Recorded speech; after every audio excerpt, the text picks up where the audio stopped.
Good evening. This is the North Andover Board of Health. Our meeting Monday, November 20th, 2017. I call the meeting to order. First, I'd like to all of us to stand and say the Pledge of Allegiance, please. I pledge allegiance to the flag of the United States of America and to the republic for which it stands, one nation, under God, indivisible, with liberty and justice for all. Thank you.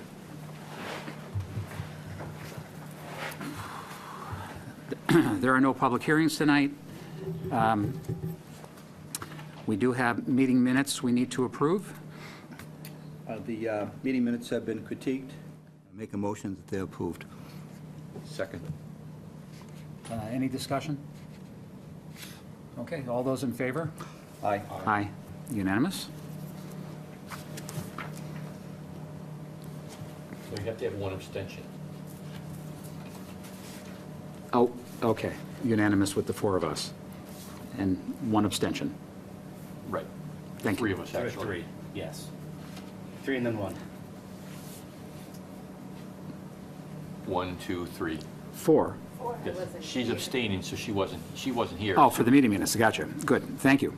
Next time you go. Now that that's over, I want to skip to one thing first. I want to skip down to communications. Thanks, Tom. And I want to introduce you. We have our new board member, Michelle Davis. And Michelle has a great deal of experience in healthcare. And this is her first meeting. So I'd like to welcome Michelle to the Board of Health. And maybe you could tell us a little about some of your experience and what you do. Sure.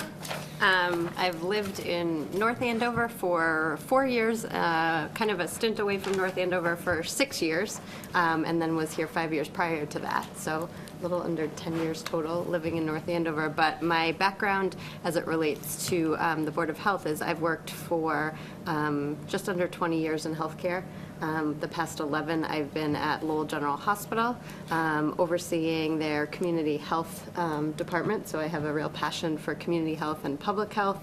I also oversee, I'm the Vice President of Administration, so I see the whole administrative side of the hospital, but still public health is one of my areas of responsibility in addition to marketing and fundraising and all the other external side of the organization. So really excited to be part of the Board of Health because I also have two small children in school-age children in North Andover and really interested in making sure that this is a healthy place for them to grow up in.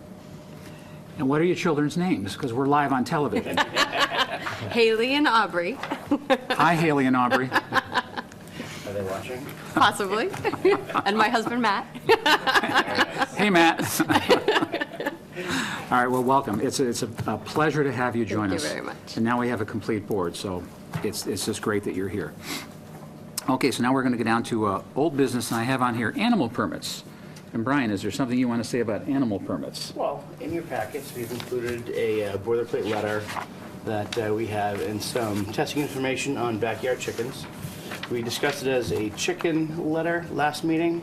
I think we decided to open it up and do it for all animals because we do issue animal permits through the Board of Health for, livestock, backyard chickens, things like that. So horses, any type of stable animal.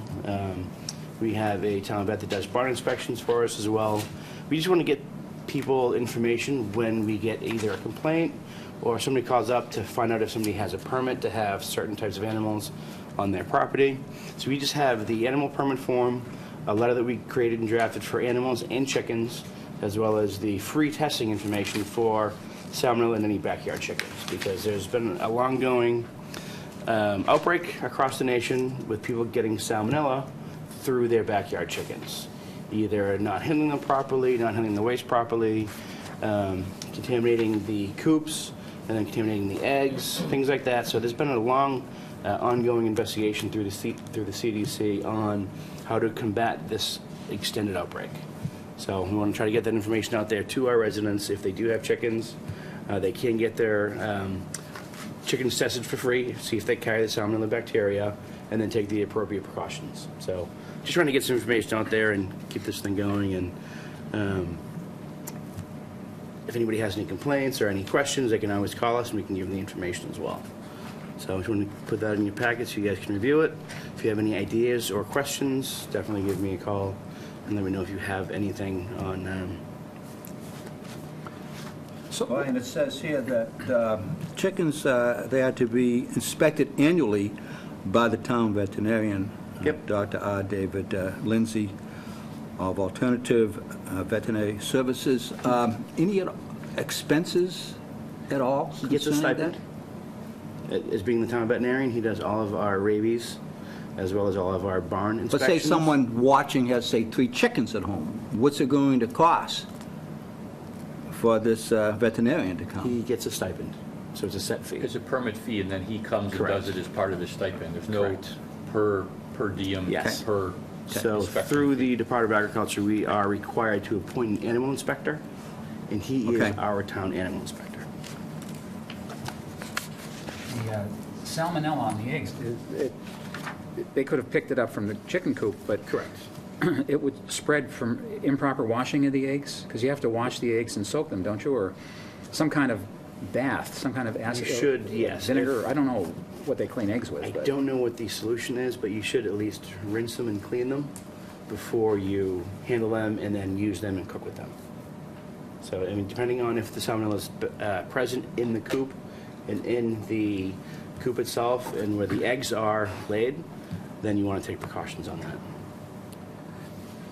So this animal permit form is for a private home, and it looks like, I see cattle, so it must be for Yes. farms Yep. also then? everybody. Livestock, horses, stables, backyard chickens,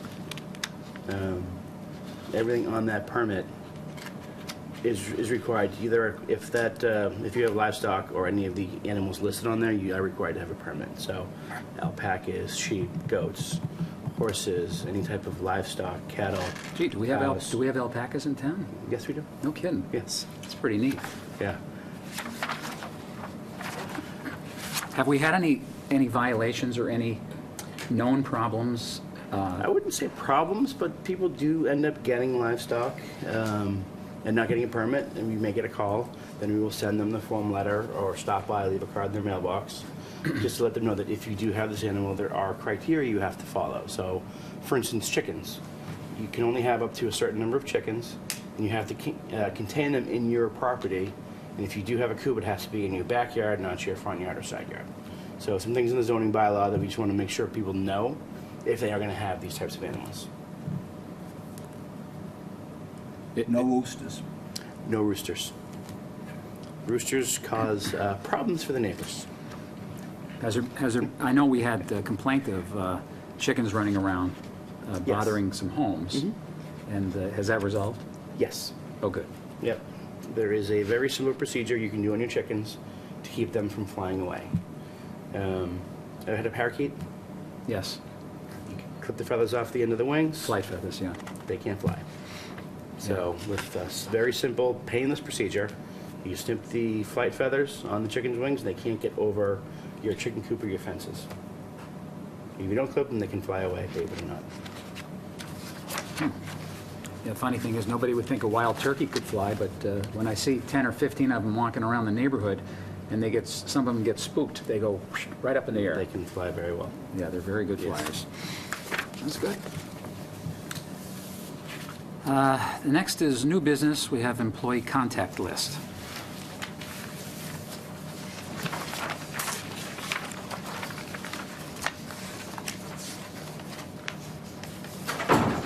Let's see. Okay, so this is for our own use. Yes, this is for your own use as well as for emergency callouts for the police and fire. Got, I see. Holiday week. Gotcha. So they'll see the part that says not on call, even though it's in blue. I believe so, yes. I can always change that color. I can barely read it. When it's on the computer, it's a lot easier to read. Because we want to put Tom all the way up on top. All right, well, they would need our information anyway, but do not call. So we're on a do not call list, Well, you're on our list. your list. And I will call you, believe me. Okay. That's fine. And then we have everyone else's contact information. What will the off-hours protocol be then? They'll call you first, or they'll, because in the past they've called us first? Yes, they're going to call me first, since I am local, and I can respond to anything that they have going on. If not, Michelle and Caroline are also local and can also respond. Michelle Grant. Right. I'm at the bottom, so. Okay. Good. Let's see. Well, why don't we go down to,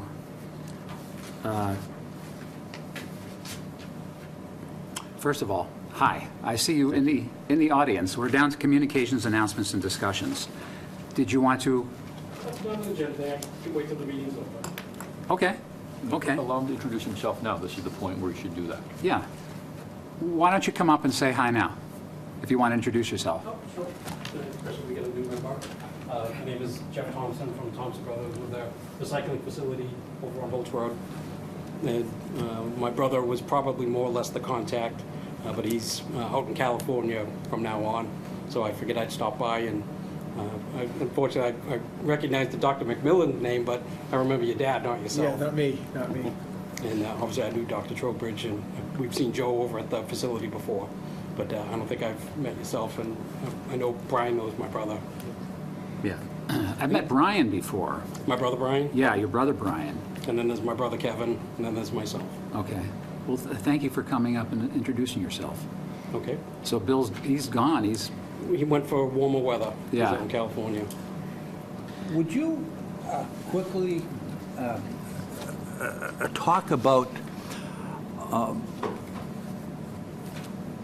how people would dispose of their construction demolition material, televisions, other electronic equipment, and so on and so forth, at your facility?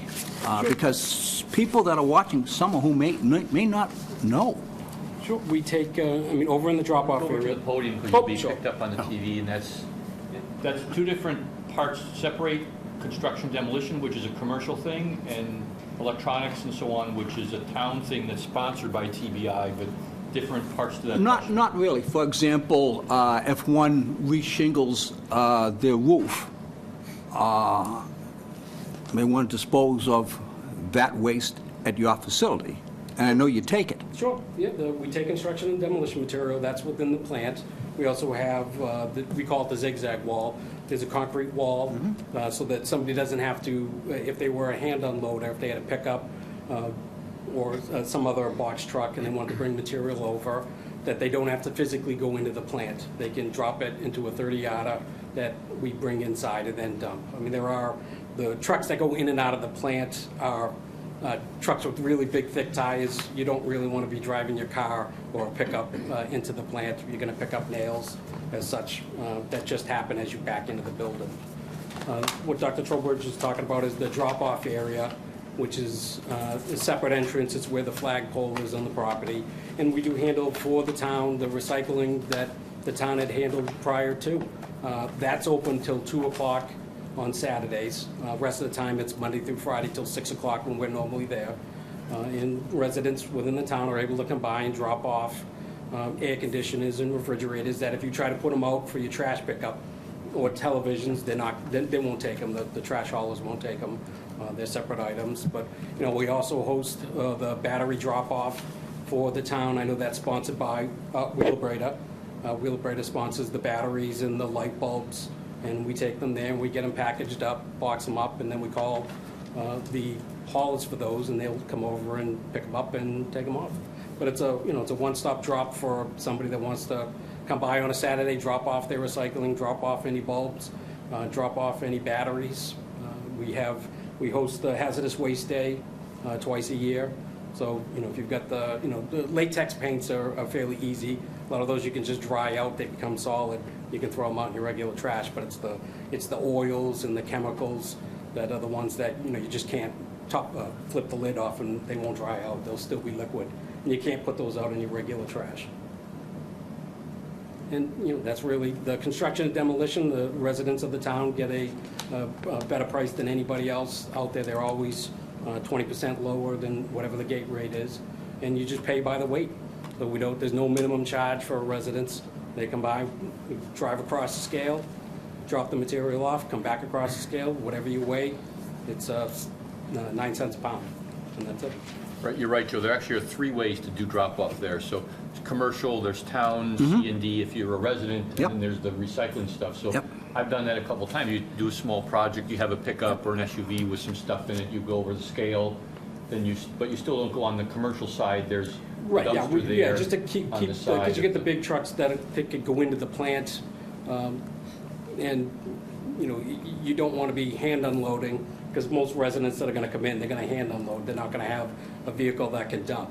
So to keep them separate from the vehicles that are dumping, that's why the zigzag wall is there, and there's a 30-yarder, so you could just back up to the wall, take it from your pickup, throw it right in the container, and when the container's full, we'll pick that up with a big truck, drive it into the building and dump. This year alone, between my home and barn and garage, I've had perhaps a half a dozen loads of construction demolition material. Just take it to your facility, no problem whatsoever. Fast, efficient, not that expensive. Yep. You're really servicing the community. We certainly are trying. We're certainly trying.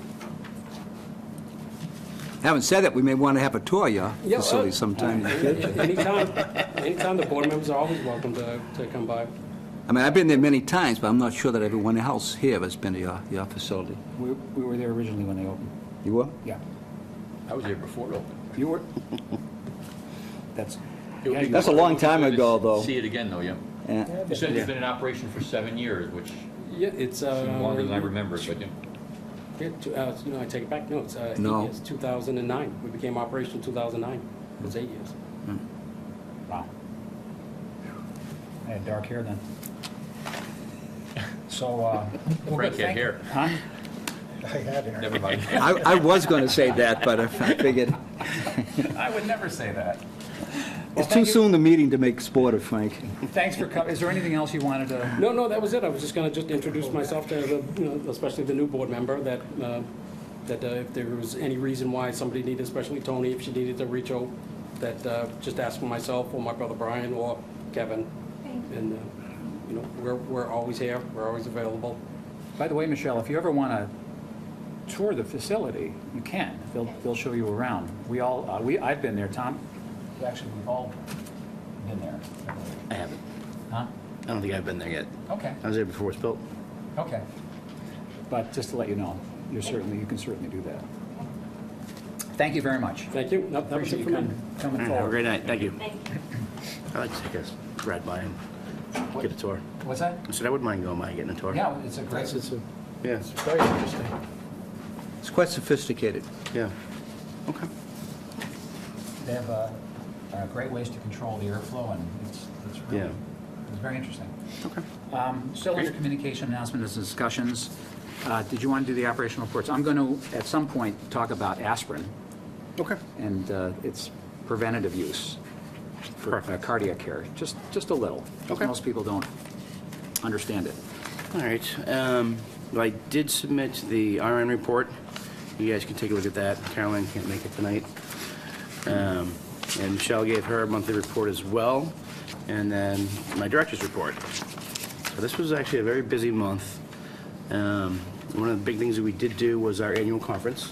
So Michelle and I did go to Falmouth for Wednesday, Thursday, and Friday last week and took seminars pretty much all day. And our main focus for this conference was getting our Title V CEUs. So as a system inspector and a certified soil evaluator, we need to maintain certain credits every year.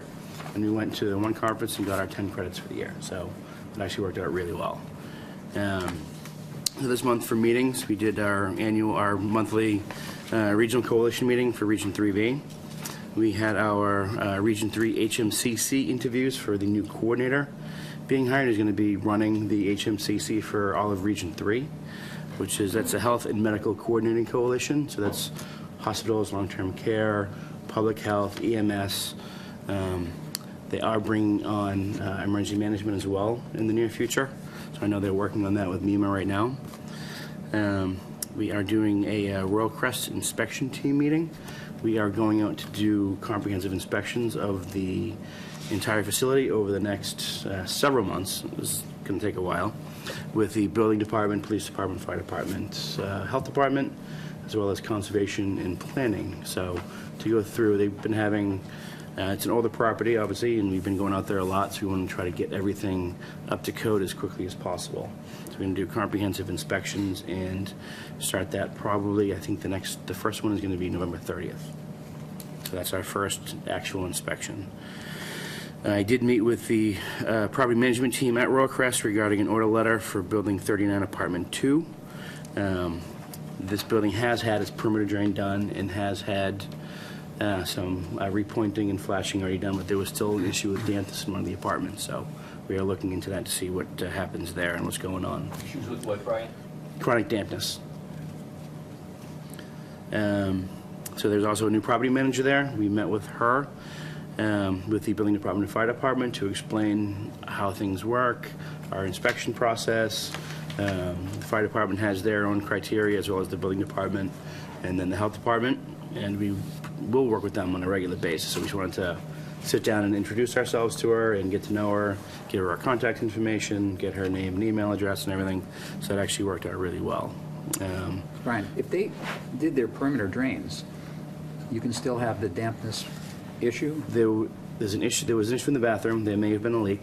Yeah. As well as all summer she left her windows open, so I think there was some condensation from the cold and the heat. The variation in the temperature difference can cause condensation on tile floors and things like that. So that may have been an issue. We're not sure. So we had them do some testing through an environmental company that they use that did some actual moisture tests on the wood, and that's where they found a potential leak in the bathroom. Okay. So there's a few different things going on there. We're trying to figure out what it is. I am going to try to talk to town council about maybe doing another third-party investigation, but that's kind of one more step down the road on this one.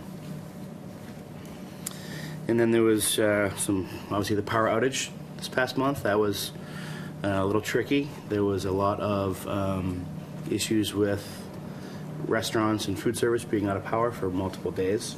So Michelle did Michelle and Megan both went out and did restaurant inspections for literally a week straight, all day, every day, just to see who was up and running and what they did when they got back up and running, how they tested their food, how they maintained temperatures, if they did.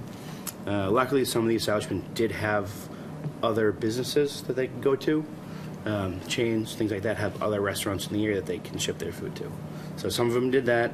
Some of them used Friends. Ship, like Takis, for example, still had power.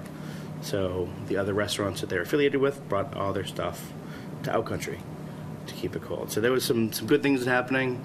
A lot of people had to throw away a lot of food.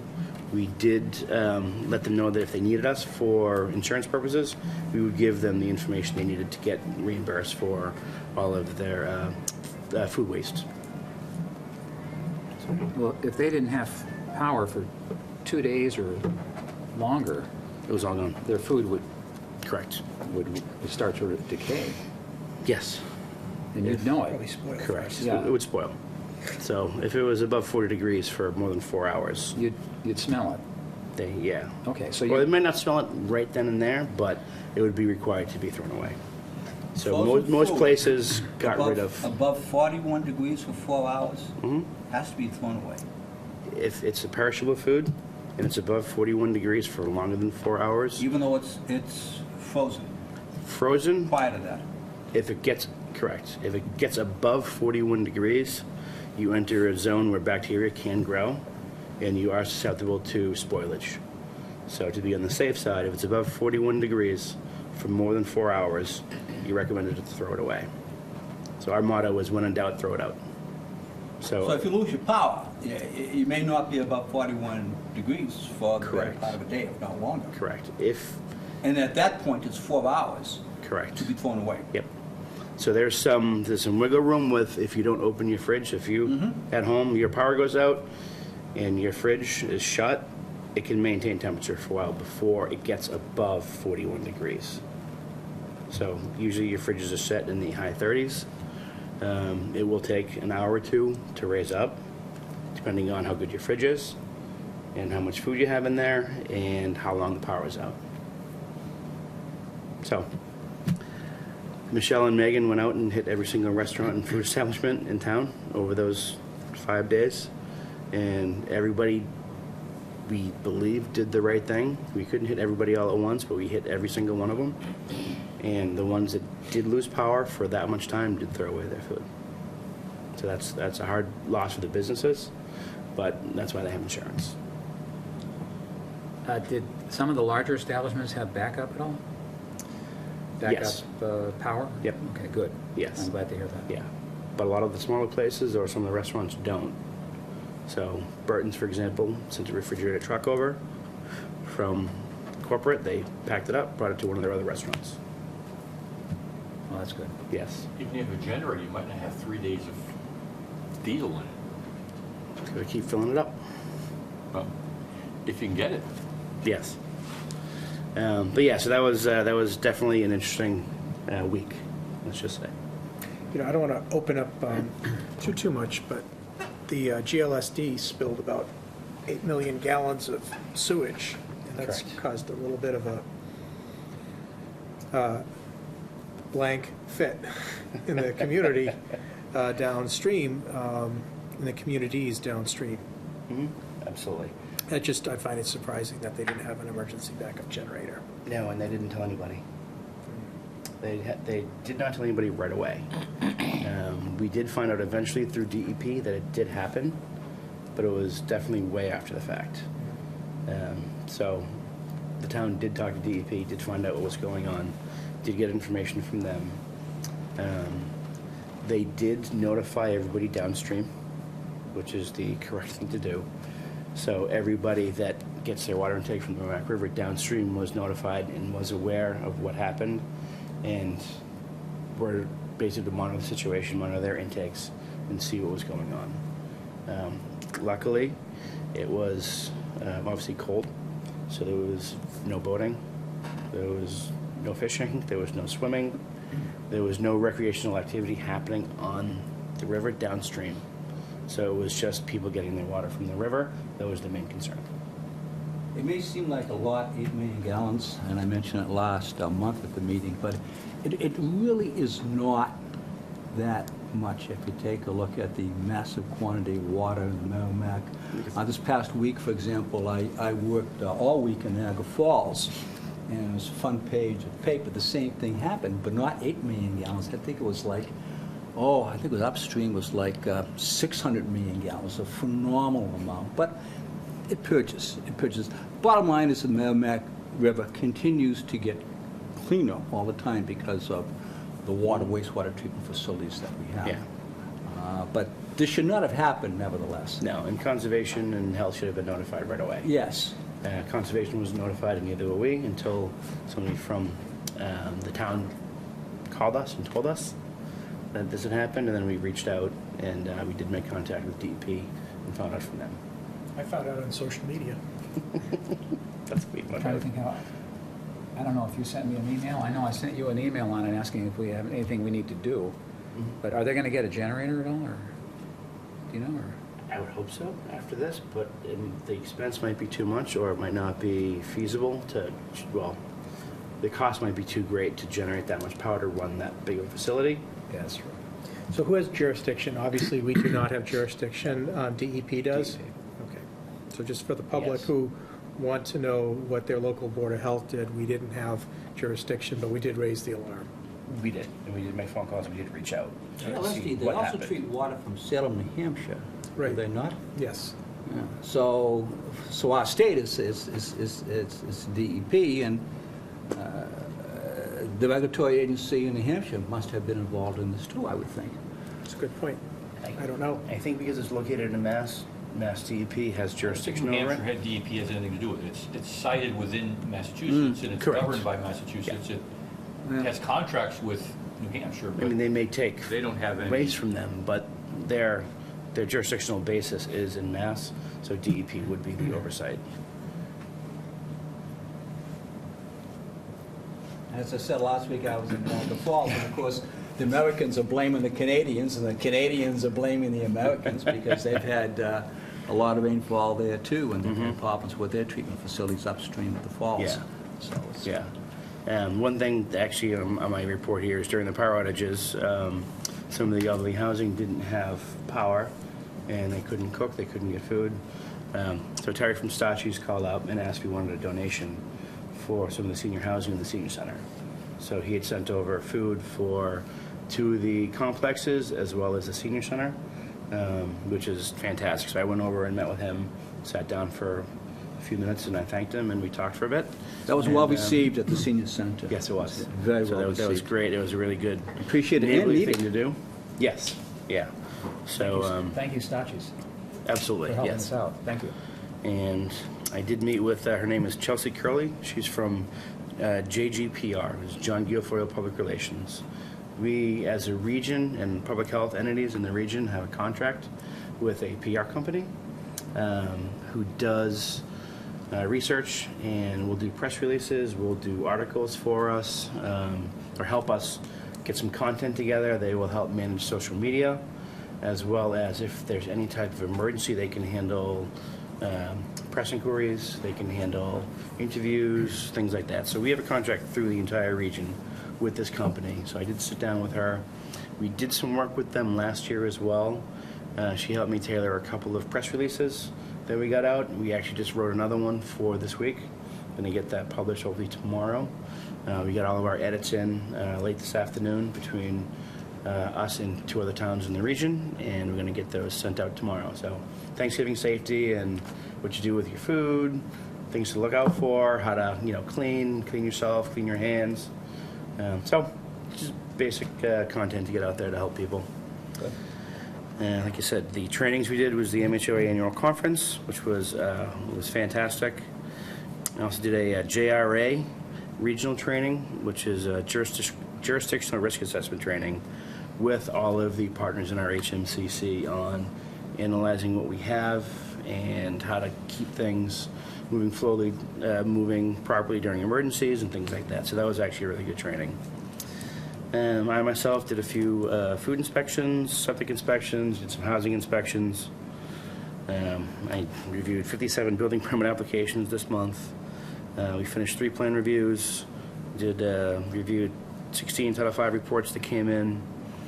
I am also reviewing a draft mechanical systems odor mitigation plan for any potential cultivation site on 1600 Osgood Street, as well as the production well plans for producing the water that from the wells that are existing on site. Basically, there's calculations in the water drawdown in the area, what the effects would be, if any. As of right now, a preliminary report looks like it's not going to affect anything because there's so much water in that area with the river being there, that their engineering assessment states that there will be a negligible impact on the aquifer. So that will be, I believe we may send this out to a third-party review to have another engineering company take a look at it and confirm their numbers and their calculations. So you're going to determine, or help to determine, whether or not their filtering system is... Not filtering, just the water drawdown itself. No, I meant the odor mitigation. Yes. Yep. Is appropriate for the size facility and what they're doing, is that right? Yep. There's just a very, very preliminary plan so far that needs a lot of work right now. So that obviously is in its infancy stages. That will have to go to a much more thorough review at this point. Brian, you say 57 building permits this past month? Are they for new homes or remodeling? No, it's all sorts of stuff, whether somebody's getting a shed. Oh, okay. So Okay. it just adds up, but they all come before Okay. the health department to make Got it. sure that there's no criteria that we should be looking for. And they're not doing anything that would affect anything that we have jurisdiction over. So you don't want to put a big shed on your septic system because it's going to crush your pipes and could cause problems inside your house by having a shed in the backyard. So pools, sheds, renovations, remodels, decks, solar panels, stuff like that. So through our Royal Crest inspection team, we created inspection sheets that we're going to actually get onto a tablet-based inspection. So we can go through and do every building, every unit, and have a digital tablet inspection sheet that can generate any type of violation list automatically, as opposed to doing the old hand-checked inspection sheet, going home, writing the letter, sending it out. This would be all done via the tablet and email. So it'll save us a little bit of staff time back at the office. Good. And we work with town council on some abandoned properties. We've got 2 we're working on right now, 19 Peter Street and 27 Bradford Street. We're trying to get code enforcement companies or their property management companies to clean them up a little bit. It's difficult when the banks haven't quite foreclosed properly and there's no owner of record. So some of them are kind of in limbo. So if there's no owner, the owner has stayed deceased, and the banks didn't do their paperwork properly when they did the mortgages, they can't foreclose because of loopholes or glitches in their original mortgage paperwork. So there's a lot of backtracking and a lot of properties in limbo right now. So we're working on 2 of them at this point, which it's unfortunate because we can't do anything. The courts won't let you appoint a receiver if there's no owner. So, fun stuff. Fun legal stuff. And then obviously just general customer service, the general animal control calls that we deal with our animal control officer with. I'm actually reviewing proposals right now for a local coalition subcontractor to help us update and create regional EDS plans. That's an emergency dispensing site for any type of large-scale clinics, mass vaccinations, large-scale flu clinics, things like that. We have plans that we haven't updated in a few years, so we're going to get a contractor to come in through the region, paid for by the state, to help us with updating all of our plans, and then doing some large-scale regional plans as well. So I'm on the interviewing committee for that. I'm reviewing the proposals right now. We updated your staff list. There's a planning board application that I'm reviewing right now for East Mill. It's going to be 51 apartments, and it's going to be all done through a management company at the East Mill, right off of 21 High Street, right in that area. So it's going to be. We're off High Street, you said? What? Yeah, I think it's East Mill, right off of High Street. In the Kinda water. like across from the Good Day Cafe, like kind of in back there. Yeah, right next to the Across on the pond. other side of the street, yeah. Yeah. So it doesn't look like there's going to be any. Converse and Schneider moved out, some of that's going to be. Yeah, some of apartments. that's already been flattened. Right. And they kind of improved the parking lot over the last couple of years. Yeah, they're going to do I it. thought they were gonna put a hotel in there. Did that end up getting nixed? I didn't see anything for hotel. This is 51 apartments. They're going to be all rented and not condos. Right. So they're going to be a management company.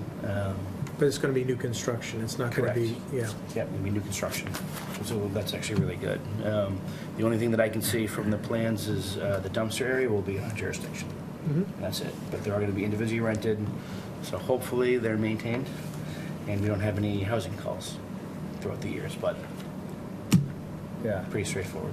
Talking about emergency preparedness, are we going to eventually decide if we want to do a course, one of the, we talked about this last meeting, I think, one of Yes.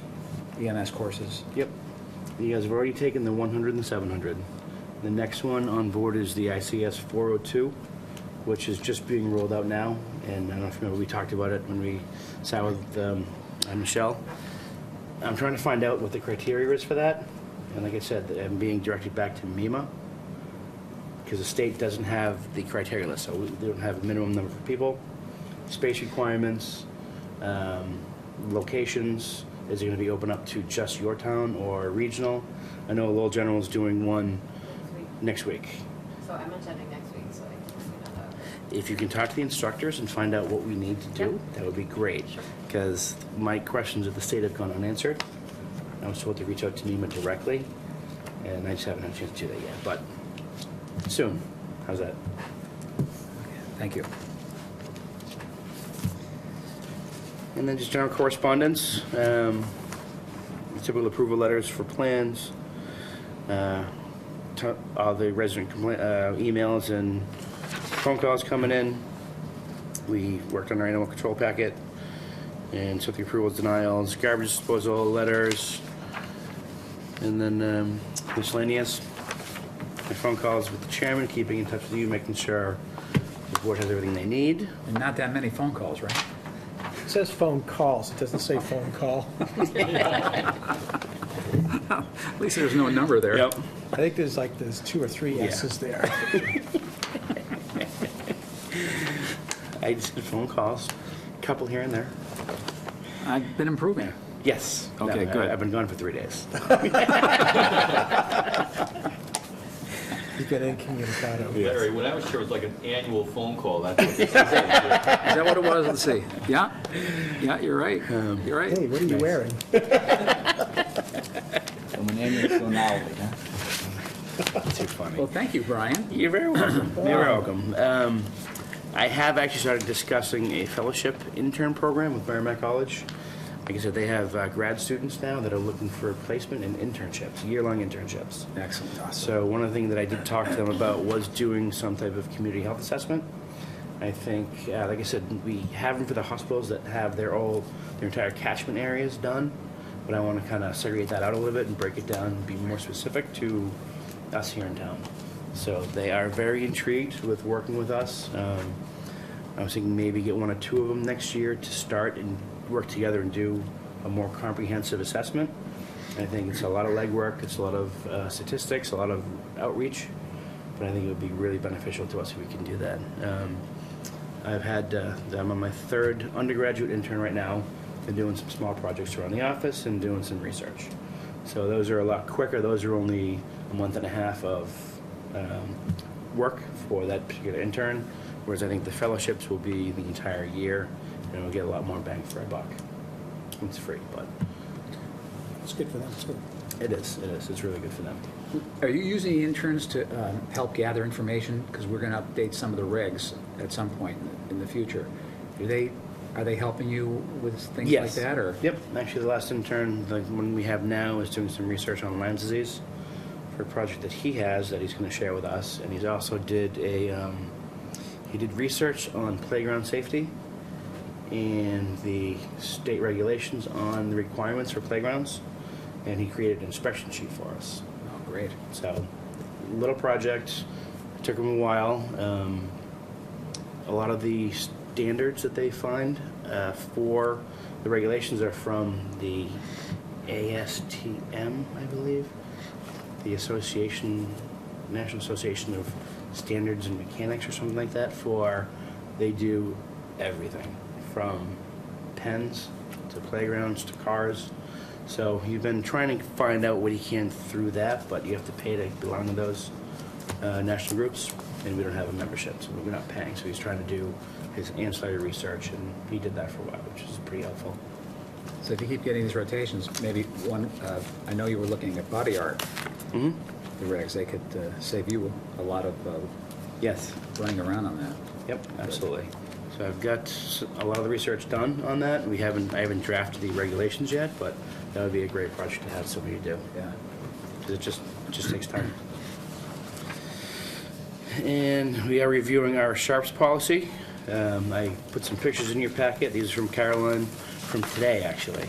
So every now and then, we come across somebody who has a lot of Sharps to take care of. And nobody knows where to bring them, and nobody has an outlet to dump them. So we have medical waste disposal through the town and all of our clinics, and the fire department has it as well as the health department. But no drugstores, no pharmacies, no clinics take them in from personal use.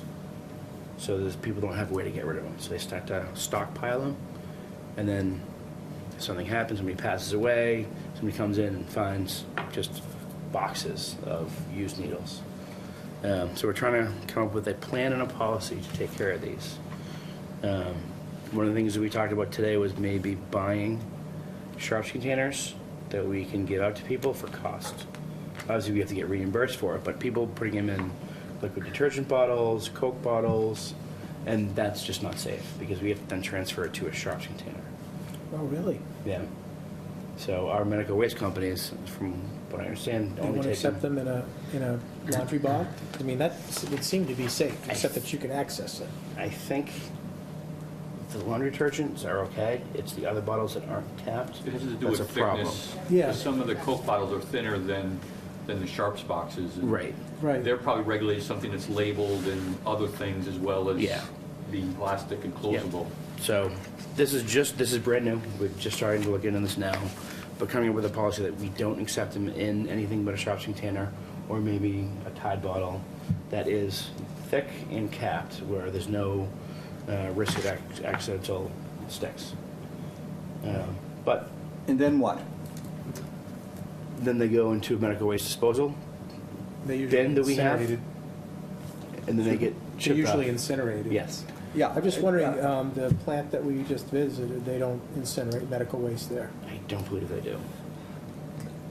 I know, and again, in the United States, there are like 100 of these waste energy facilities, huge facilities. Yeah.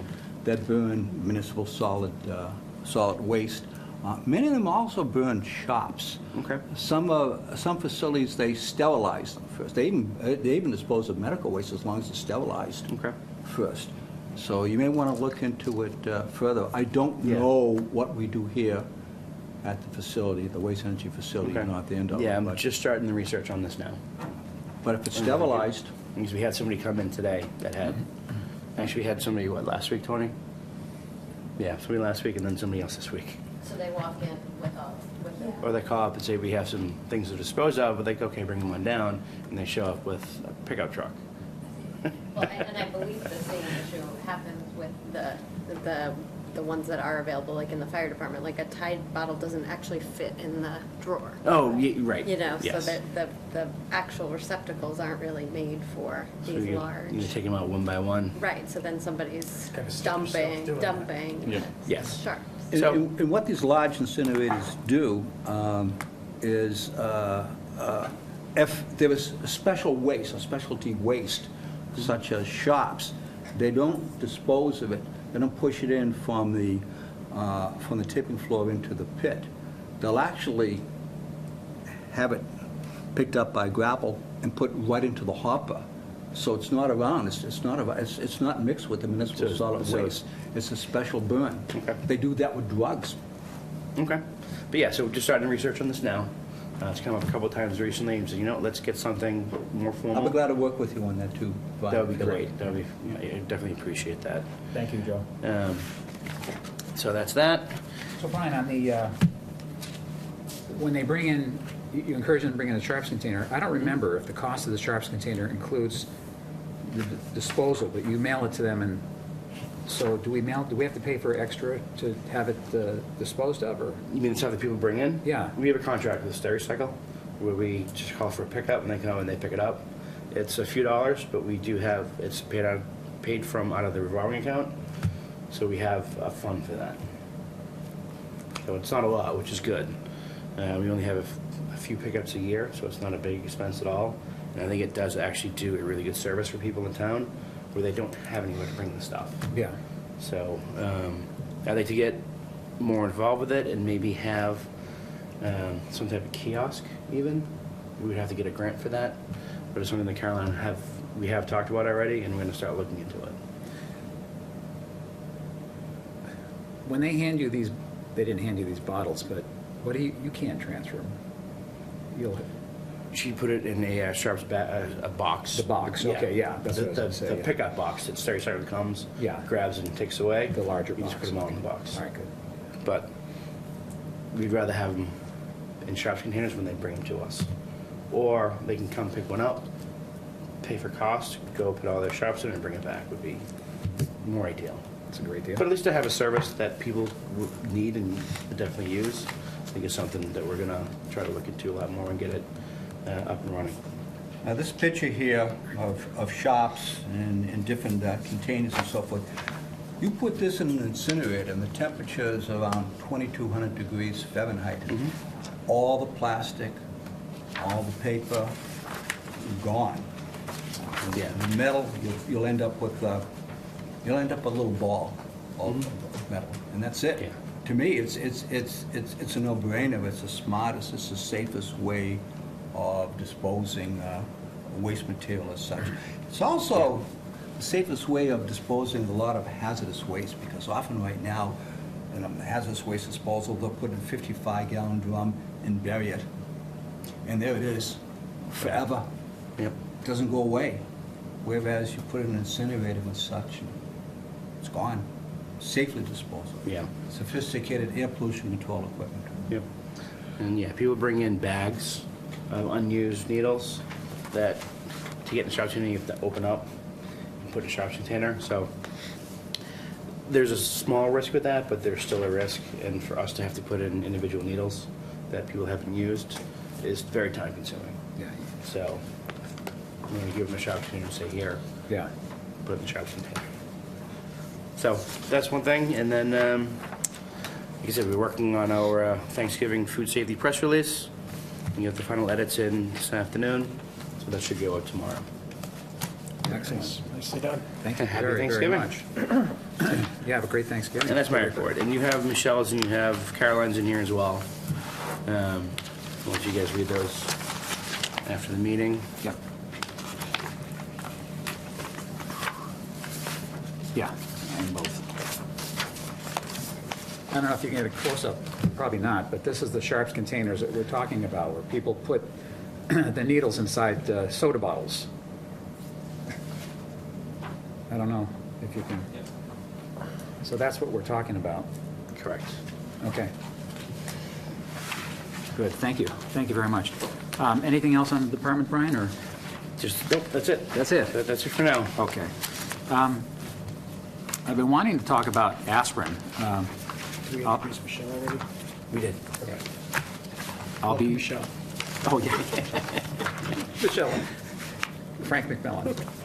Nice to Good to meet you. Hi, neighbor. And then when I'm done, Michelle had a couple things she was going to go over. Sure. Okay. I wanted to talk about aspirin because I've read numerous articles, changes of when aspirin is prescribed for any prevention based on your coronary risks. So I just want to go over a little, just some highlights of something I read off of MedicineNet and WebMD. I had it from one of my magazines, U.S. Pharmacist. I can't find it. So I put this together just off the cuff, just to present something. Aspirin is a class of medications for inflammation. It'll reduce your temperature if you have a fever. It's in the medication class known as a non-steroidal anti-inflammatory, meaning it's not a steroid. It's not a form of prednisone to reduce inflammation. Other examples of that are Motrin, Advil, Aleve, and so forth. Aspirin itself has a negative effect on blood platelets. What that means is aspirin interferes with the production of platelets. I'm not going to get too deep into how, but it causes a defect in the platelet in the blood, so it's not going to cause a clot. So if you cut your skin, within so many minutes, it should start to stop bleeding and clot on its own. And when you take aspirin, it lengthens the bleeding time, and it also reduces the amount of platelets in the blood to clot. Most of the time, antiplatelet therapy, you could say aspirin, or there's other antiplatelet drugs, are used for individuals that have a narrowing of the arteries, atherosclerosis, or otherwise they're prone to develop blood clots around their body. Side effects of aspirin, and I'm going to get into the cardiac point in a few minutes. But aspirin itself is a drug. I'm not sure it would muster Food Drug FDA approval nowadays. It's a potent drug, aspirin. Most people don't think of it because it's been around for well over 100 years. But aspirin has side effects. As I said, it's a non-steroidal anti-inflammatory, and some of the side effects are stomach side effects, gastrointestinal. Aspirin can burn. It can reduce the volume of skin in the stomach and in the intestines and cause bleeding. It can cause ulcerations, abdominal pain, nausea. So aspirin is quite strong. inflammation of the stomach, even bleeding from ulcers, as I had mentioned. Aspirin also, people that might think that they need to take more, they shouldn't. By the way, taking aspirin, you really should ask your doctor. I'm going to get into that in a minute. You don't just start taking aspirin, because aspirin itself is a dangerous product with just some of the side effects. But there's other much stronger side effects. Aspirin can reduce the overall production of platelets, red blood cells. It can also increase the destruction of red blood cells. It can affect white blood cell count. So aspirin itself is quite potent when not used properly. So I urge everybody that thinks that they need an aspirin to be very careful, call the doctor's office before you start taking it. What are the latest recommendations on the use of aspirin in primary prevention of heart cardiovascular disease? I'm going to have to read a few of these things. The U.S. Preventative Services Task Force came up with some modifications on the primary prevention of cardiovascular disease using aspirin. They encourage the use of aspirin in adults aged 50 to 59 with a high risk of cardiovascular disease, are not at increased risk for bleeding, and have a life expectancy of at least 10 years, and are willing to take low-dose aspirin for at least 10 years. Also, adults who are 60 to 69 years old and have a high risk of cardiovascular disease may receive daily aspirin based on individual circumstances. According to the recommendations, persons who are not at risk for bleeding, have a life expectancy of 10 years, and are willing to take low dose for at least 10 years are more likely to benefit. Individuals younger than 50 years of age and older than 70 years of age, the data is insufficient to recommend using aspirin. In 2014, the Food and Drug reviewed all the evidence on the use of aspirin for primary prevention. It did not find sufficient evidence for use of aspirin for primary prevention at all. So I'm going to talk about the dose of aspirin, what they might use cardiac-wise. The ideal dose of aspirin is one that maximizes its benefits but minimizes the side effect. So you want to take as little as possible to give you the biggest bang for the buck.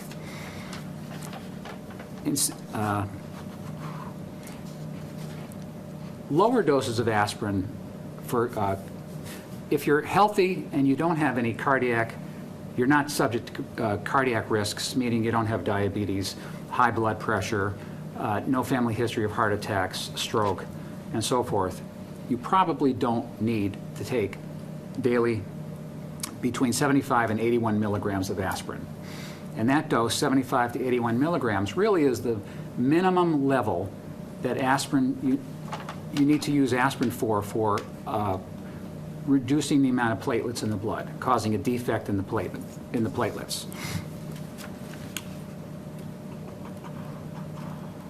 At the lower doses of 75 to 81 milligrams, antiplatelet effect of aspirin can be achieved in several days instead of minutes. So hopefully you're not having a heart attack, or if you think you might be, they may tell you to chew on an aspirin and put it under the tongue and so forth. You get a much quicker, within minutes, antiplatelet effect. And that's why sometimes aspirin can actually save lives. And that's what they do. And a lot of times it works. It has an immediate antiplatelet effect within minutes. But when you take low-dose aspirin, it takes days to build. The current cardiac life support recommendation by the American Heart Association is upon suspicion of a heart attack to have them take an aspirin right away. Yes, absolutely. Chew it. But what you do is you don't do that first. You call 911 first and let them guide you, because chances are they're going to tell you. People will take an aspirin, wait, and try to determine whether they're having a cardiac event or not. And you don't do that. You call 911 first, and then you do it.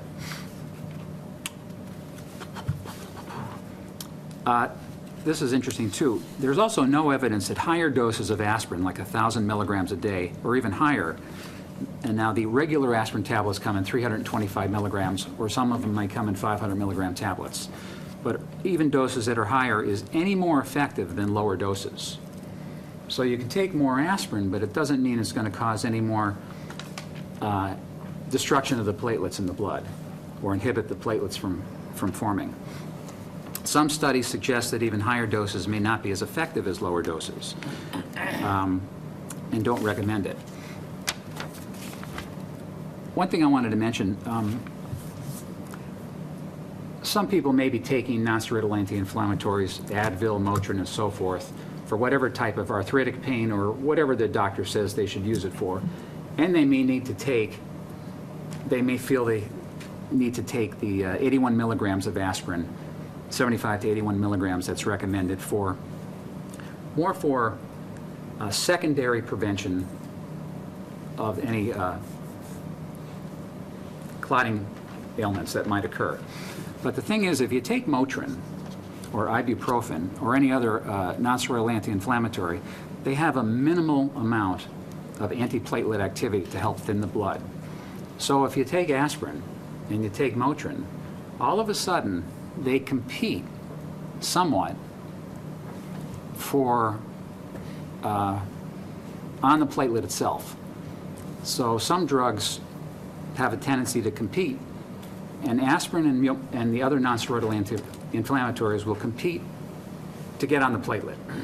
And the nonsteroidal anti-inflammatories like Motrin win. So what it does is, if you're taking 81 milligrams of aspirin for coronary health and prevention, you're going to offset that effect by taking a nonsteroidal anti-inflammatory, Motrin, Advil.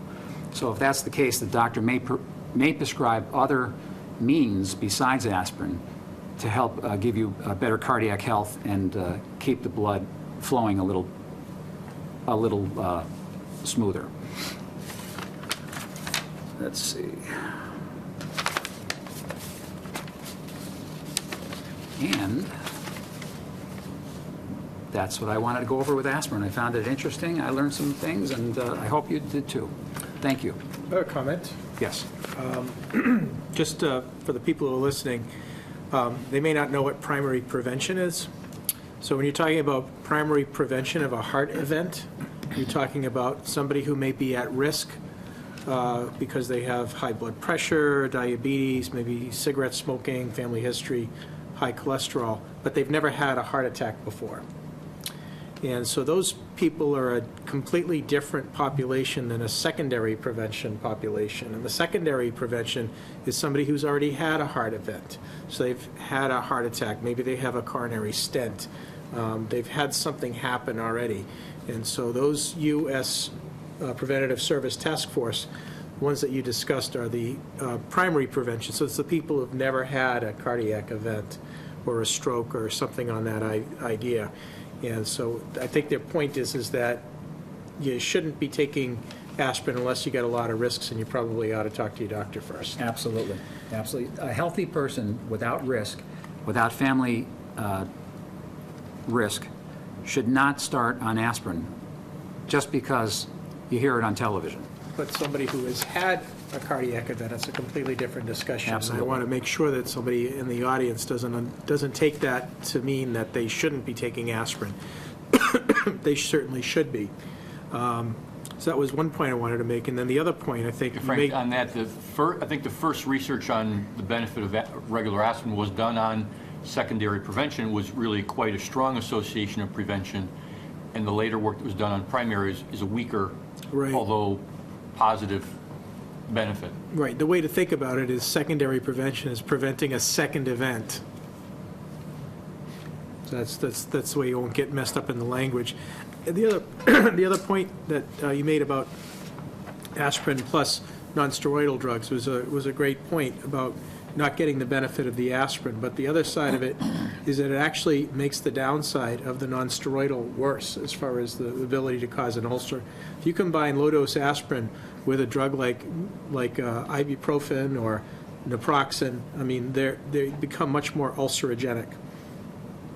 And the other thing is that you probably ought not to be taking these without the understanding and having a doctor follow you, because nonsteroidal drugs, including aspirin, can actually make it more difficult to control your blood pressure because they alter blood flow in the kidney. And so I think your point about it being a drug, it's a drug. It's been around for 100 years. You can buy it on the drugstore without a prescription, but it really has potentially very powerful and serious side effects, and it should be utilized in a program where somebody's monitoring your progress. Absolutely. I didn't go into, I could spend all day on this, but I didn't go into other things. Aspirin can also cause, as Frank said, kidney, liver issues too. Just to expand on what was just said, most doctors now recommend low doses of aspirin long-term for patients with advanced atherosclerosis for secondary prevention purposes. Such patients include those with, as Tom and Frank said, prior heart attacks, prior strokes, exertional and unstable angina, which is pain in the heart area, probably due to blood flow or lack of oxygen, transient ischemic attacks, or mini strokes. So these are just some of the risks, but all combined, what we all said. You don't just take aspirin just to take aspirin because you hear it on television. So I think that's a great point. Have you seen, Frank, as a gastroenterologist, have you had patients come in with ulcerations, bleeding ulcers due to nonsteroidals or anything like that? That you've had a repair? Routinely, Routinely. all the time. It's a good source of business. Do you have to go in endoscopically? Well, we'll often use endoscopy to diagnose them, sometimes to control bleeding. Most people will stop bleeding on their own. Not all ulcers bleed. Some of them put a hole in your stomach and perforate, and some of them cause scarring. Larry, I would obstruct- tell you, I spent a year of my life in general surgery, Yeah. and I would tell you at a busy hospital, it's probably once a week, a patient needs surgery for a perforated ulcer that oftentimes is caused by overtaking Motrin or Advil or naproxen for back pain or problems that they literally wear a hole in the stomach and it perforates, and then they wind up needing surgery. It's they are drugs, yes. With this, I was reading also that 10% of the people that take the 81 milligrams of aspirin have no physical effect, they feel, but yet they're bleeding. And they can develop an ulcer as you would as if you took a whole dose of aspirin or a nonsteroidal anti-inflammatory. For that to Frank, but yeah. Well, aspirin is it's an analgesic, which means that it treats pain.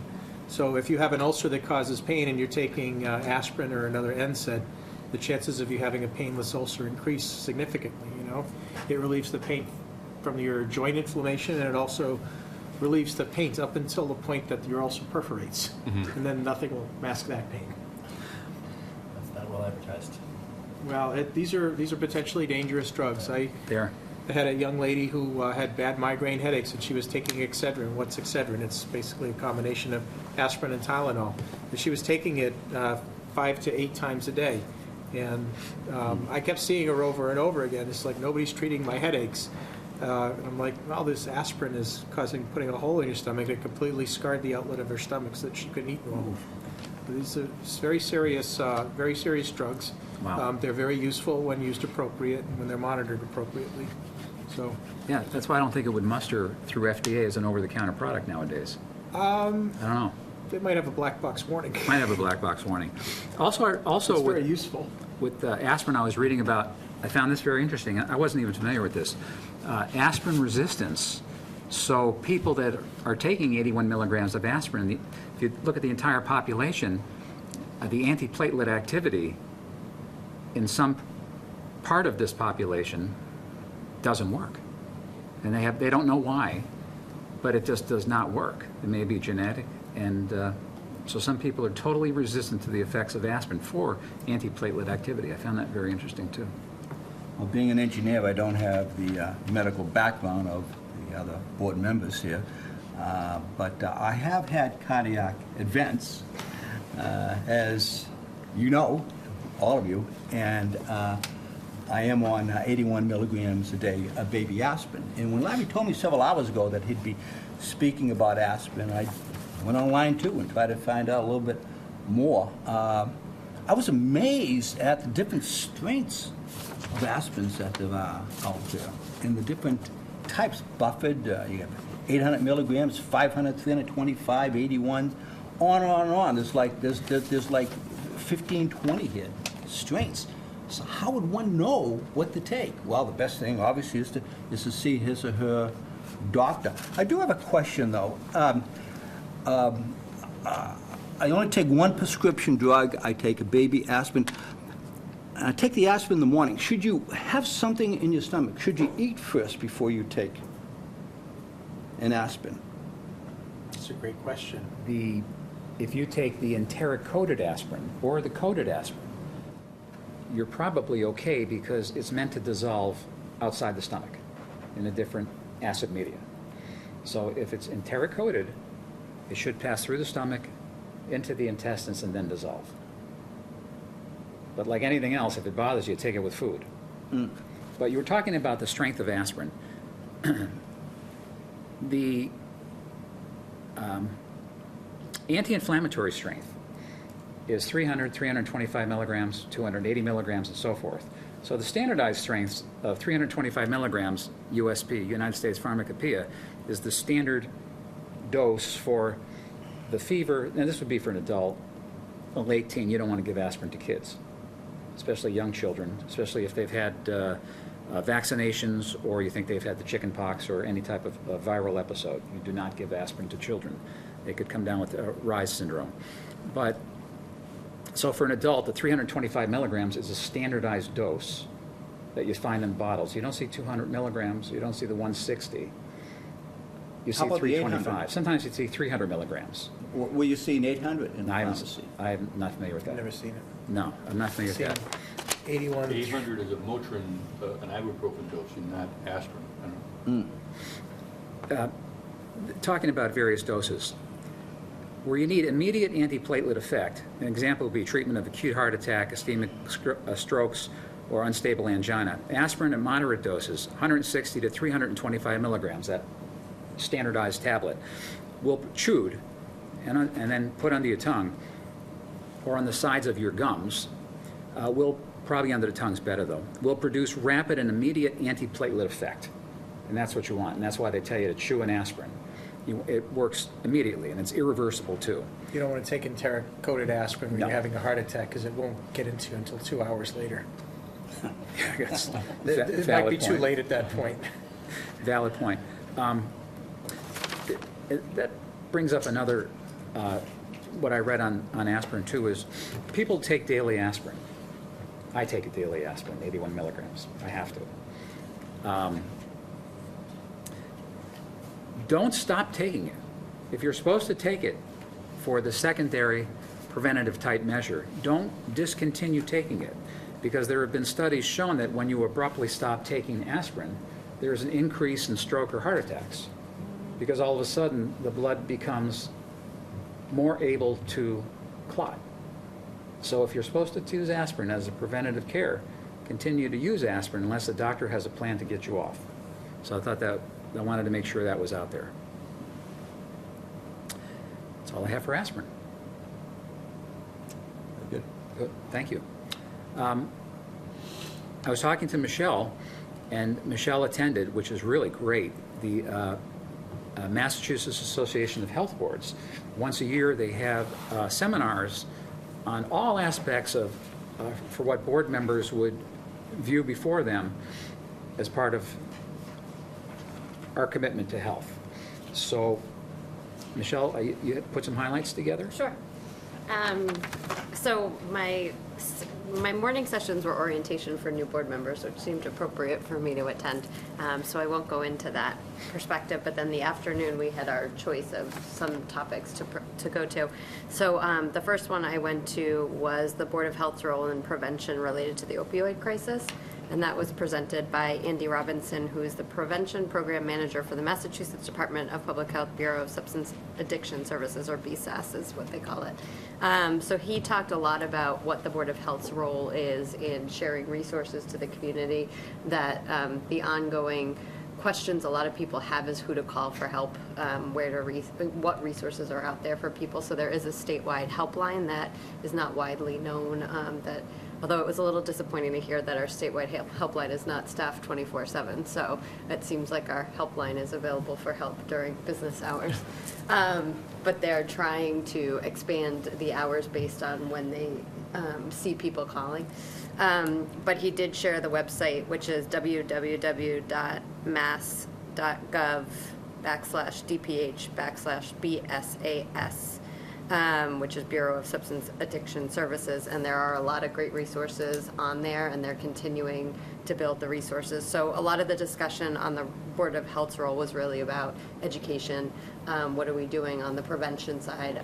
He did say that at this point, DPH in his area is spending about 80% of the statewide funding on treatment and only about 20% on prevention. So they're looking for partners in boards of health and communities to help spread the word about prevention, because at a statewide level, they just don't have, with 20% of the funding, they can only do so much. So really, it was more about what can local communities do, and not just about prevention of opioids, but prevention of substance abuse in general. Alcohol still continues to be the #1 substance that is being treated, even though opioids obviously right now are deadly and on everybody's mind. So a lot of great conversations. Did they with give them. any tangible ideas as to, on the prevention issue that we could do? I think that what they talked a lot about is using evidence-based programs. So a lot of what the state level is trying to encourage is not having people go out and just say, this might be a great idea, let's try it, but to really use the resources and the evidence-based. So that's why he really referred to that program. And I wrote down a few other websites, which are national models that have true proven results. And they were really encouraging communities to not just go out on a limb and say, this might be a great way to prevent substance abuse, but to really use these evidence-based strategies. Really, the discussion was about prevention. He brought up a great point that a lot of people now want to educate their elementary kids on opioids. And he said most elementary kids have no idea what an opioid is.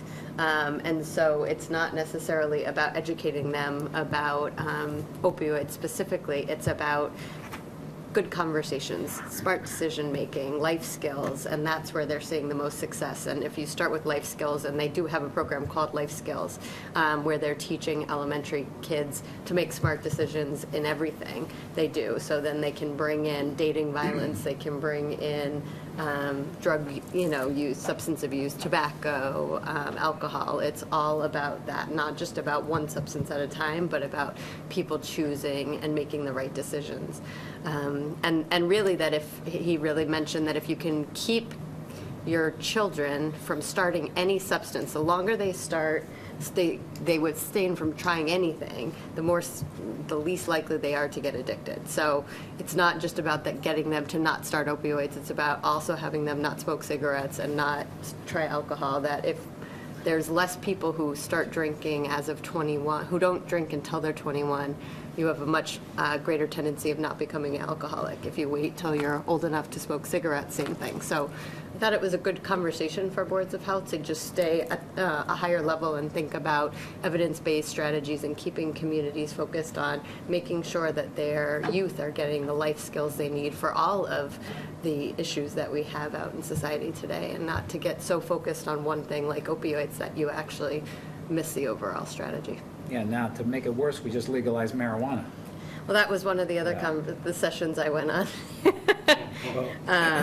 So there, Cheryl Sabara, who's the Director of Policy and Law, did a whole presentation on the medical and adult use cannabis law, and some updates coming on with the tobacco bill, HB 2864, which is trying to get the state to regulate the 21 and older for cigarettes. So marijuana, cigarettes, and alcohol would all be 21 and older, so you'd have one age limit for all of them. Commented on evidence-based strategy with proven results for, say, one that's addicted to opiates.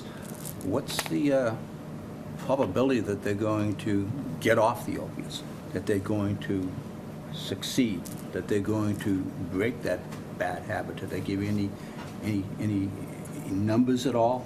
Most of it was focused more on the prevention side than the treatment side.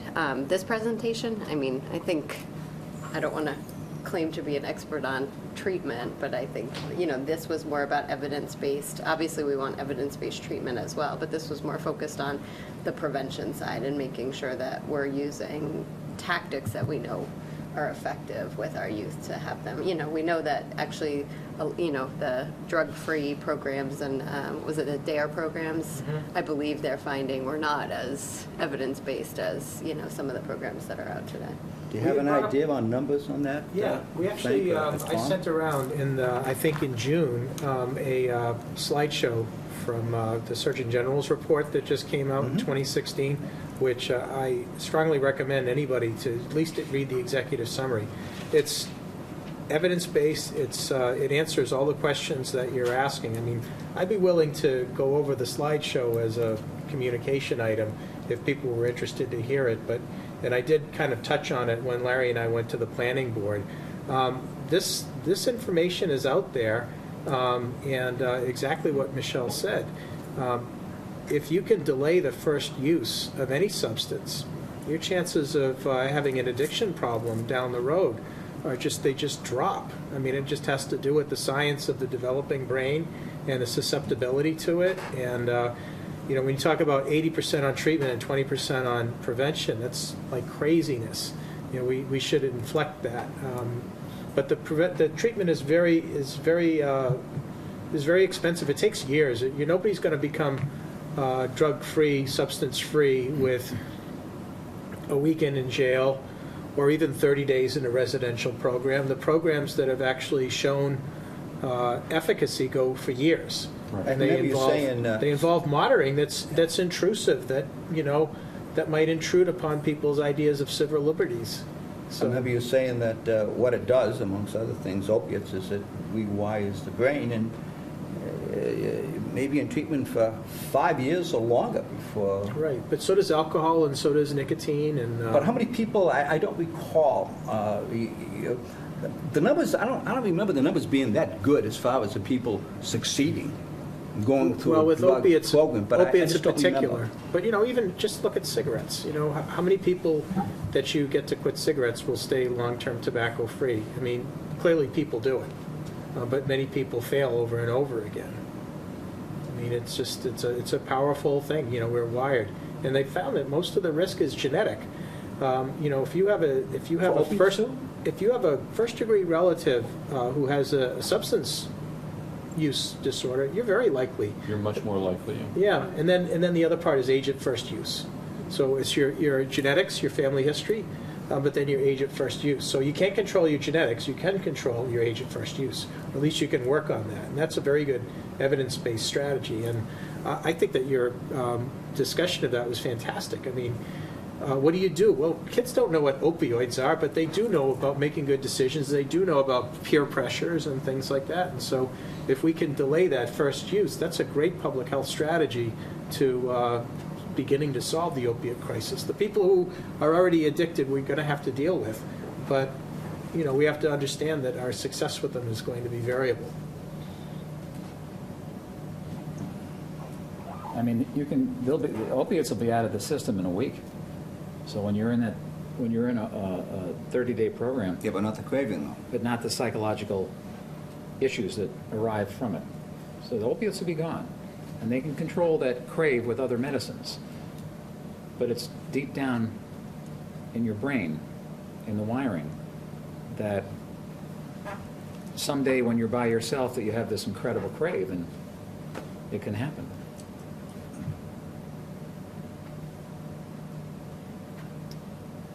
So you were saying? That's okay. No, and the other presentation was just a kind of an update on what's going on statewide with public health, with increasing the minimum legal age of 21, adding e-cigarettes to the smoke-free workplace law, trying to get that through. Been there and done all that, right? I know. The interesting piece that came out is apparently on that and prohibiting sale of tobacco in pharmacies, all three have enough signatures in the state to move forward, but it has been stuck because neither the House or the Senate can agree on who's going to release it. So it has nothing to do with actually approving it. They're stuck on who will release it. So hopefully we can get them to release that and be done with this. And then an interesting piece she had, I don't know if people have been following this, but there's been a case going on at the United States Supreme Court with the United States versus Philip Morris. And the U.S. District court on October 5th, 2017, finally cleared the way for tobacco companies to implement the corrective statement ads that were ordered back in 2006. So all of these companies are supposed to do public awareness campaigns that smoking is bad for you. And it's been hung up in the court since 2006. And a judge finally said, enough is enough. Let's get this out. So supposedly, this is all supposed to start in like the next week. They're supposed to be launching newspaper ads in 45 national newspapers. It's supposed to be on all the national networks for TV ads. And they dictated what the language has to say, which is, cigarettes kill more people every day than cancer, motor vehicle accidents, and everything. So hopefully, keep your eyes out, because supposedly this is supposed to start launching. And it's supposed to run like all weekend programming, like they've really said major media outlets, major media times, so they aren't letting them kind of play it at 3 o'clock in the morning, trying to get it all out there. I'm not watching TV at 3 in the morning. Why not? Lifetime or something. You're watching Lifetime at 3? Yep. No, it's not Lifetime anymore, they Yeah. changed it. I mean, I think, and then the guidance on what boards of health can do related to the medical and adult use cannabis law was, her recommendation is you kind of got to wait until March to see what the regulations say, because right now it's all speculation, and it's really hard to determine how medical use is going to be treated. And then it's also will be interesting, because technically the commission doesn't take over medical until December 31st of this year. So if the regulations come out in March, what happens to medical from March to December? Who actually owns that? So all of that is yet to be determined. But if the commission cannot come out with the recommendations by the deadline in March, the medical marijuana dispensaries have the right to just start doing recreational, because the state failed to enact regulations. So that's an interesting. Oh, wonderful. So they don't know, Cheryl didn't know if we're going to have any involvement on our end if a retail establishment opens up in any town, not just our town. They don't know what our. Well, we will, so By March, edibles in recreational will be considered food, even though edibles in medical are not food. Oh, boy. So the Board of Health will have a role in edibles in recreation because it is food. Should we say recreational or retail? I don't like that they're saying recreational at all, because I think when you think about youth, like my kids do recreational sports. I don't want them doing recreational marijuana. They'll think I it's think normal. they should call it adult. Or I think just we have retail. to get. I hate that they're calling There's that's retail, the term there's that's being medical. used. I mean, Some other alternative. they really uses need to than find medical. another terminology to use. What a, for this. what a nightmare. Frank and I went in front of the planning Yeah. board and just gave a little Yeah. testimony as based on the Colorado report. What a Right. nightmare. I mean, I will share this with Brian to share with the board, the legislative update of, which does have more information, but, the paraphernalia, it no longer needs to be, are changed to becoming marijuana accessories, so you no longer have to have a tobacco license to sell any, they just become marijuana accessories. So they're Just no a thing longer on the drug, shelf, so they're no yeah. longer drug paraphernalia, you can't, Was that no like- need for a tobacco What is that sales. like? What's a bong? I Yeah. don't know what these terms, So what these now things to are. have those, you have to have a tobacco permit, What's correct? a bong? I don't even Correct. know what these things are. Is that a marijuana thing? Well, they claim that you can use them to smoke tobacco, and that's why you need a tobacco permit, and why you can sell them in a tobacco. So you mentioned something about e-cigarettes. And the latest thing I saw about that makes me feel even better about our actions in the last year or so, is apparently with underage youth, if you, and they have these national surveys of they're basically, I believe they're telephone surveys, or they're done through schools. But what they've determined is that the use of nicotine among youth is highest among e-cigarettes, and that it actually does lead to new tobacco smokers, because the nicotine is actually priming the brain. And so eventually, many of them will move on to tobacco smoking. So I think that there's almost no evidence that e-cigarettes are a way to get Wean off it. yeah, I mean, it's a backdoor to new addicted smokers, and one of the things, we're talking about evidence. The evidence of tobacco control is just, it's incontrovertible. I mean, it's been an enormous success. If you think about 50 years ago, half of American adults smoked. That's not even close anymore. And as far as youth tobacco use, it's the same thing. And a big part of it is a lot of the things that we've done over the last 30 years.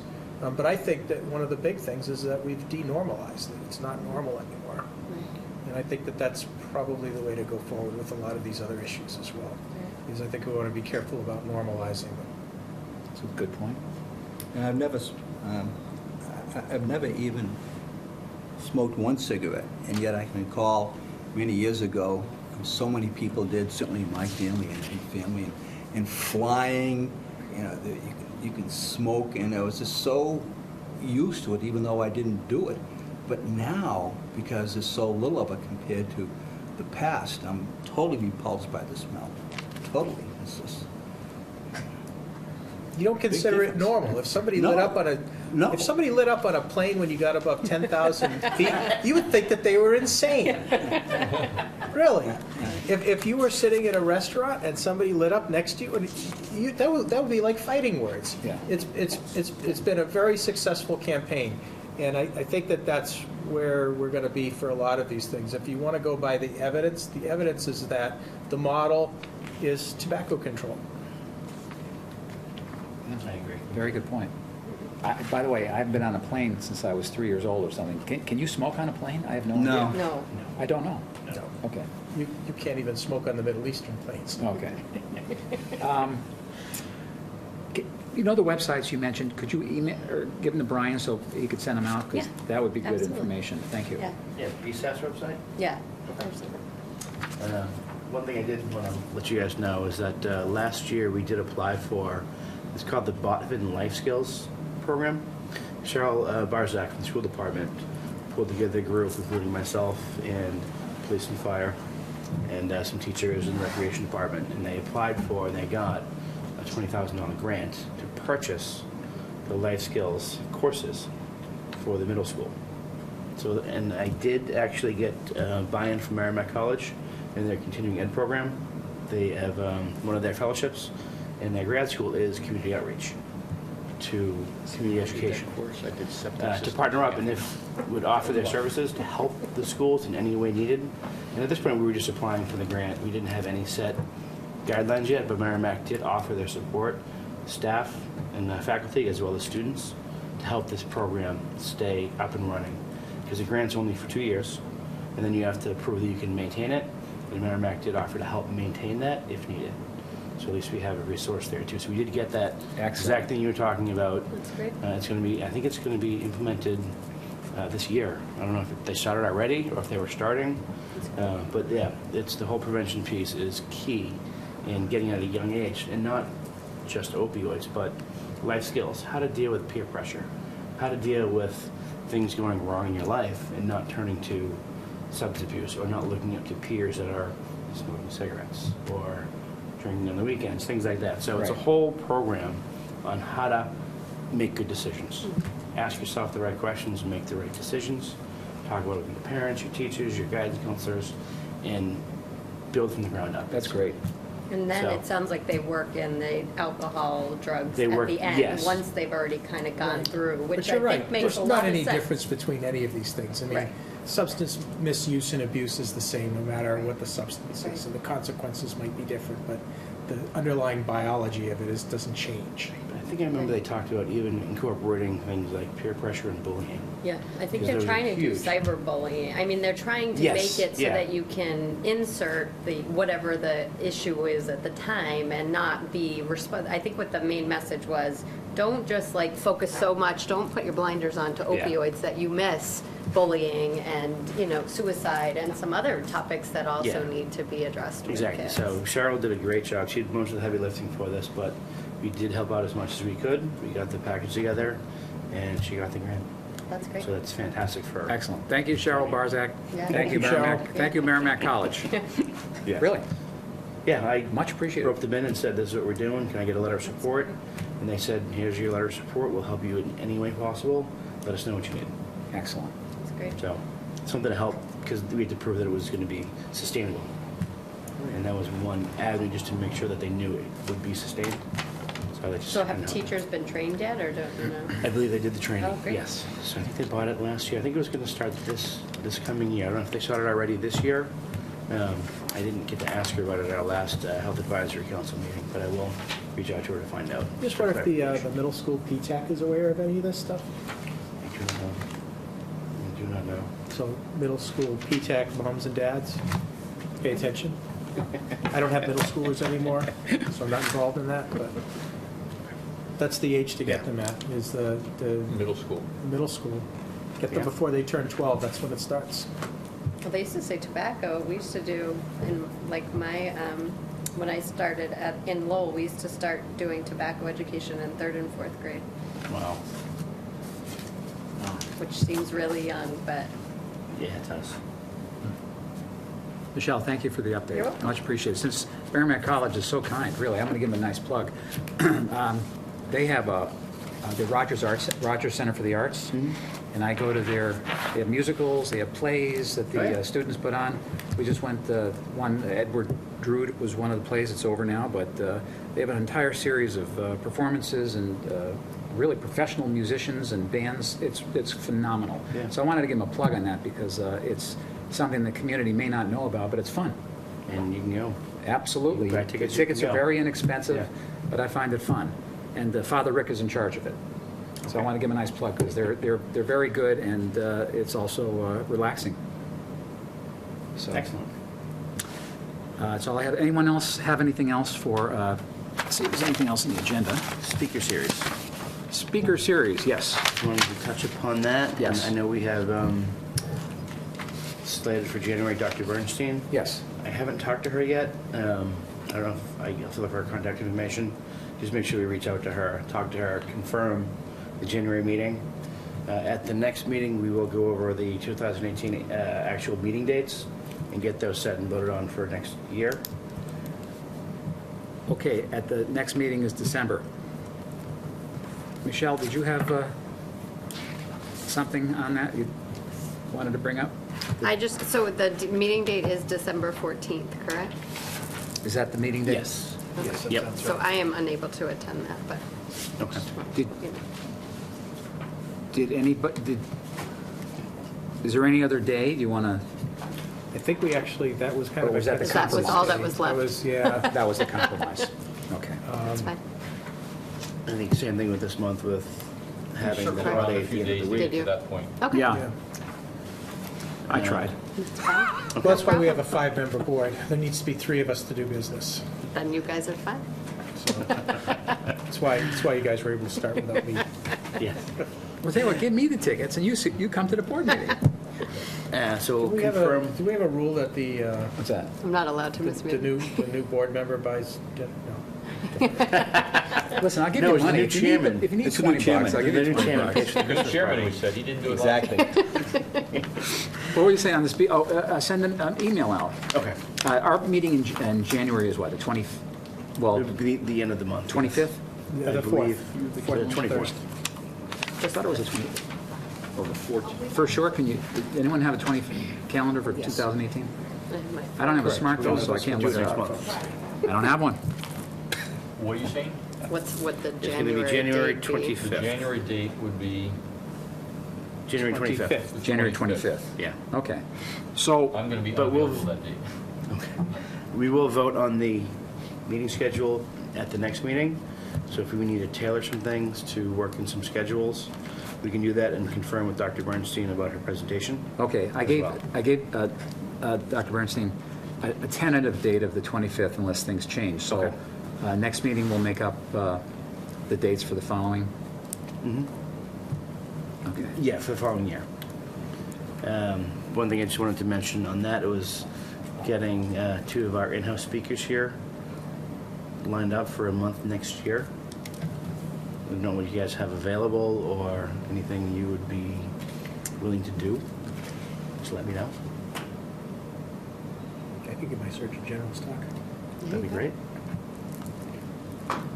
You mean Dr. McMillan and Dr. Trowbridge? Exactly. Oh, okay.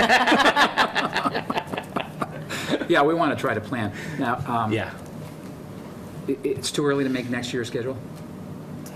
We could do it on the cuff right Well, now. I mean, it's. Yeah, we can still fit in. Technically, the fourth It's Thursday of fourth every. Thursday of the month. Yeah. Yeah. Except when there's Thanksgiving and Christmas and things like that falling Yeah, in. All right. maybe a summer month off, I don't know, you know.